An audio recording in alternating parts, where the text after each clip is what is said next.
Très chers fidèles cassésistes de partout au monde, comme a été annoncé la réception officielle de son éminence le premier souverain pontife d'isoler les ponts Isaac à l'extension du Canada n'a pas eu lieu. Nous voulons un peu donner une précision sur ce qui concerne la visite du premier souverain pontife au Canada. Cette visite n'a pas eu lieu le week-end dernier parce que jusqu'à samedi dernier, on n'avait pas encore eu l'autorisation d'entrer au Canada en faveur du premier souverain pontife. L'immigration canadienne a répondu avec un retard. Ce n'est qu'hier qu'on a donné la réponse. Donc voilà pourquoi il y a eu un changement. Alors, le changement consiste, c'est que demain, jeudi, la délégation pontificale quitte la Belgique pour les États-Unis directement à la ville de Seattle. Alors, il commence sa mission aux États-Unis et ce n'est qu'après un mois qu'il va entrer au Canada. Voilà ce que nous apportons comme changement au programme. Donc la visite aura bel et bien lieu, mais ce n'est qu'un problème de date qui a changé. Donc nous avons encore un mois pour nous préparer encore et recevoir le premier souverain pontife depuis le mois de septembre. Nous vous remercions. Nous vous annonçons que son éminence le premier souverain pontife est en Belgique pour une petite visite accompagnée de son épouse. Pendant sa visite en Bruxelles, les représentants légaux de l'EBNM Belgique et les fidèles n'ont pas manqué un mot pour son passage en Belgique. Message de salut mix à Belgique bayemba. Balobi likambo moko te ekoki kosalema soki Yahweh abongisi. Donc oui, salemi. Là Yahweh nous date que le malheur non, nous sommes pas bonheur. Yahweh abongisi la biso ka ba bonheur, na ba bonheur. Donc Yahweh abongisa ki était nous lekisa mwanda mwa mikolo oyo na mopakola minaye.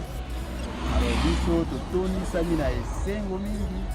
Tozongisi matondi mingi epai na Yahweh. Sepeli lisusu koleka mingi. Malgré tozozela ye akoya lisusu officiellement. Oyo ezali avant goût. Tomeki kaka supu kaka. Bongo bilei penza tokolia yango mikolo kaka. Donc tozozela. Komona nkolo Yahweh nazali ya kosepela mingi parce que Yahweh akokisi oyo ezalaki posa na nga. Ngai nengangi nakoma awa les 10 avant les 10 oyo bayambaki premier souverain pontife na niveau ya France, na niveau ya Europe, mais na zwaki cher, na zwaki ya moins cher. Alors na yako koma après, tant na koma ki après na fandika mawa tant na yako mona son éminence le premier souverain aye kokwela biso koto na Belgique. Vraiment na tondi Yahweh na sepeli parce que pour ngai banda komi na azwi musala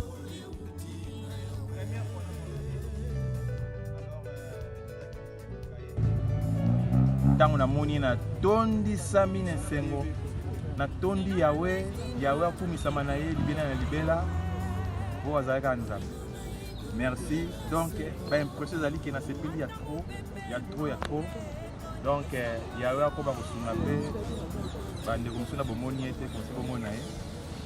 En tout cas, moi je suis très contente. C'était vraiment une surprise très agréable. Comme on dit, le malheur des autres fait le bonheur des autres. En tout cas, moi j'étais très surprise d'attendre que le premier souverain pontife est arrivé en Belgique. Nous, on était en voyage. Alors on était très affectés avec papa parce qu'on n'a pas pu assister au culte de réception le dimanche. Mais Dieu, par son amour et sa bonté, a permis à ce que les premiers souverains soient encore avec nous jusqu'aujourd'hui. L'Église des États-Unis manifeste leur joie pour sa réception. Tozali kozongisa matondi ezangi suka mpona Yahweh mokili na biso. pe matondi mingi pa ya mosakoli na Yahweh. Vraiment na likambo oyo na ngolo oyo monene tozwi na ndenge tozali koyamba mobulami na Yahweh, son éminence, le premier souverain pontife. Totonisami na esengo mitema etoni na sai pamba te tozala liki ape kondima ete présence ya mobulami na Yahweh ekoyela biso kimia, ekoyela biso mapamboli, ekoyela biso mingi na molimo pe na nzoto. Nango esengo oyo tozali na yango ezali kaka biso te na EBNM KCC extension ya USA, mais ezali esengo na biso nyonso. Pamba te Yahweh akoloba akosakola à travers mobulami na ye, mais bino biso nyonso na kati ya mokili tokoki koprofite. Bino banso koyebi yango malamu, tozali na chaîne na biso moko EBNM suprématie officielle. Bozala branché mpe bokolanda baévénement nyonso mpe biso banso na mokili mobimba tokoprofite elongo na présence ya mobulami na Yahweh. Matondi nkembo mpe lokumu na Yahweh na maso. Na nkombo na nkolo Yahweh, ngai révérend apôtre Lukeba ne Gitukulu Eduardo et nazali secrétaire exécutif ya Lingomba na biso EBNM KCC extension ya États-Unis d'Amérique, et puis aussi nazali chef de paroisse ya Dallas na Texas awa. Ma émotion ezali vraiment monene, ezali incontrôlable, vraiment koya ya son éminence le premier souverain pontife depuis son intronisation, et que première fois azali koniata makolo na ye awa na mboka na biso ya États-Unis.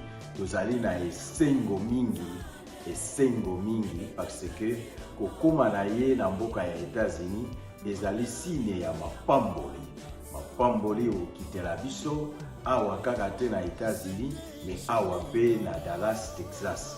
Alors esengo ezali monene ndenge na manianga balobaka ko kiese ye yangalala, tozali kozela ye mpenza na esengo.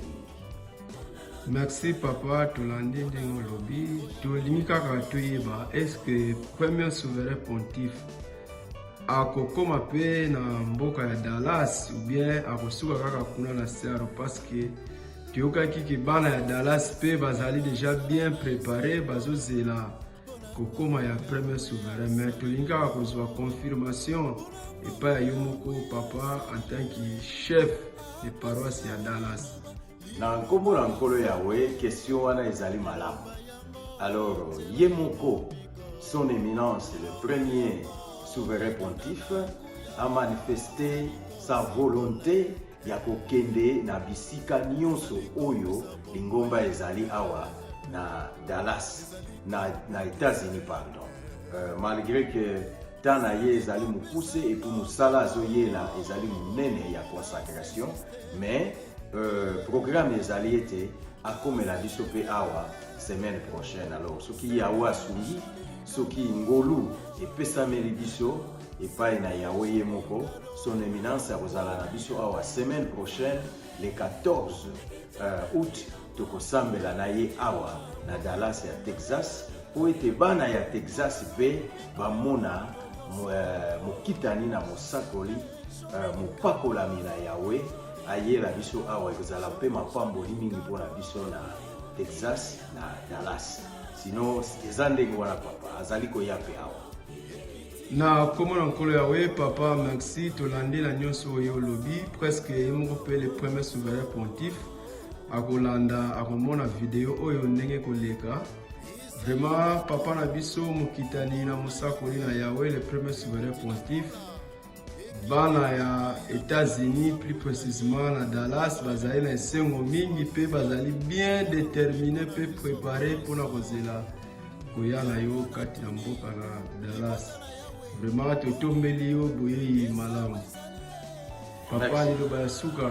En tout cas, liloba ya suka ndenge tolobi, Yahweh Nzambe ya lola alongola ye malamu kuna na Europe, aya na ye vendredi azali kokomela biso na Seattle, Washington na 18h et biso mpe tobongami na mama Sielo tozali kokende kuna po toyamba ye vendredi kuna na Seattle. Donc esengo ezali monene aya malamu ndenge tolobi na anglais, he is welcome. Biso libota na Yahweh kati na Extension États-Unis, plus précisément na paroisse Pacifique na Seattle, Washington State. Na koyamba mboleme na Yahweh, le premier souverain pontife kokomela biso awa na kati ya États-Unis. Maloba oyo Yahweh lobelaki musakolo zoleke lingomba oyo kokende bisika na bisika yango ezali kokokisama. Ezali ngolo mpona biso. Alors tu sais pour pesa Yahweh tembo pe lokumo pe merci et que lingomba o Yahweh a pesa qui depuis le 8 mars 55 la moko kati na bana na ye musako désolé yango ne zeli kokoba ko se vodoué bisika biso. Papa na biso le premier souverain pontife tozali kotombela yo boye malamu na kati na États-Unis. Maboko na biso zali kofungama mpona koyamba yo boye na bino malamu Yahweh atambola na bino. Le manso ekosala makati na mboka oyo na ntina nkembo mpe mpona Yahweh esalama na kimia nyonso mpe na esengo. Kimia na libota na Yahweh ngawa bino rezala pote file matolinganisi Extension États-Unis. Sebongo ezali esengo monene mpona libota mobimba ya EBNM KCC awa na Extension ya États-Unis. Tojali kozela na esengo mpe na mabondeli kokoma ya mopakolami na Yahweh, son éminence d'Isolé le Mpungu Isaac. Oyo azali kokomela biso ce vendredi. Vendredi ezali le 5 août il y a 2022. Alors tozouta de partout de gens na États-Unis mobimba. Biso ndenge bozomona naza na volant tokokumba pendant 12 heures du temps. Tolongwe na état ya Utah, tozokende na état ya Washington na ville ya Seattle esika kokomela. On a commis bongisa déjà na tina ya nkembo monene oyo ekozala kuna na réception officielle na ye. Bobo sana te événement oyo ekoleka en direct. Il y a EBNM KCC Suprématie, notre télévision officielle à Ngomba. Donc toko branché bino partout au monde, tous les KCCistes du monde.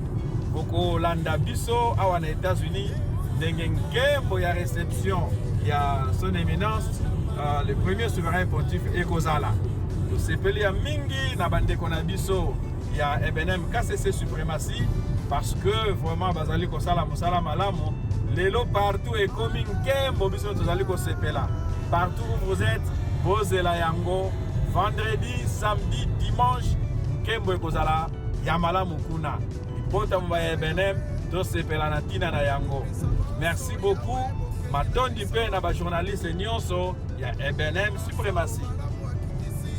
I am Diesel Eduardo, daughter of Aporte Bukeba Eduardo. And in the name of the Lord, I want to say that I'm really happy. I'm filled with joy being that we will be receiving the first Souverain Pontiff in the U.S. because it's really a once-in-a-lifetime opportunity. And a lot of people don't get to see this opportunity, but by the grace of God, we did. So me also being a Diesel is going to be very inspiring.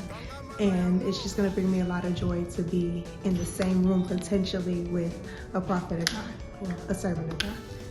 Ngoluna Nzambe ekiti na mokili oyo. Ngoluna Nzambe ekiti na mokili. Kati na sango ya kasese. Lobiko ya solo ekiti na mokili.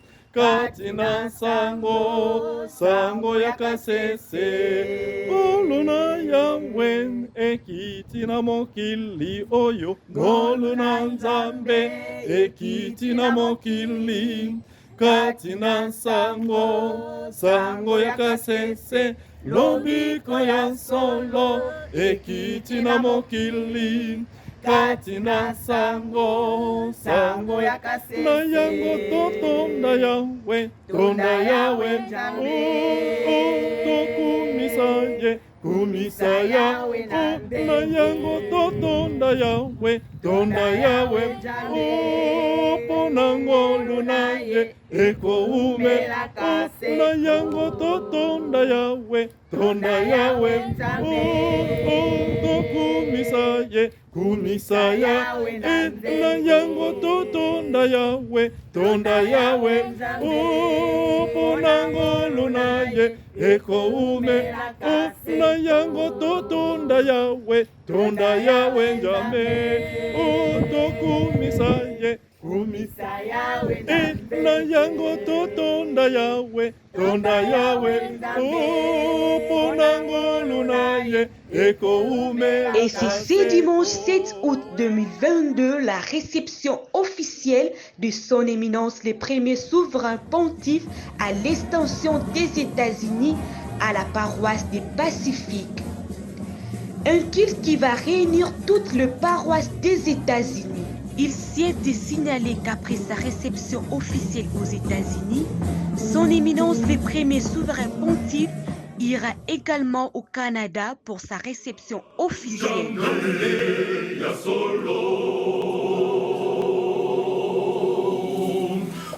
Chers cassésistes, rappelez-vous ce que nous avons dit dernièrement.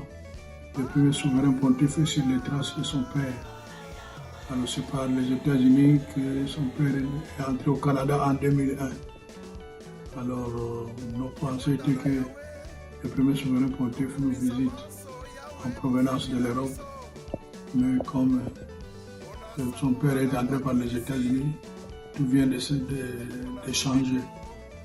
Alors nous sommes très préparés, très motivés. Nos cœurs sont pleins d'allégresse pour voir l'homme de Dieu au Canada. Alors à lui-même, nous disons d'avance, bienvenue au Canada.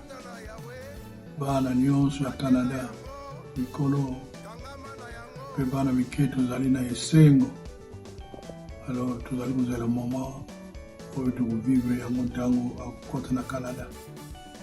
Alors c'est dans la prière que nous allons attendre cet événement. De partout dans le monde, chers cassésistes, soutenez-nous dans la concrétisation de cet événement.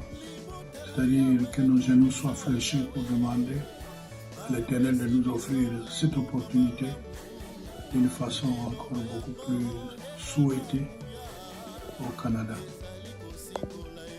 Merci à vous tous. Merci au premier souverain pontife qui à ce moment-ci se prépare pour quitter la Belgique pour les États-Unis. Nous vous saluons tous en Seigneur éternel. Merci.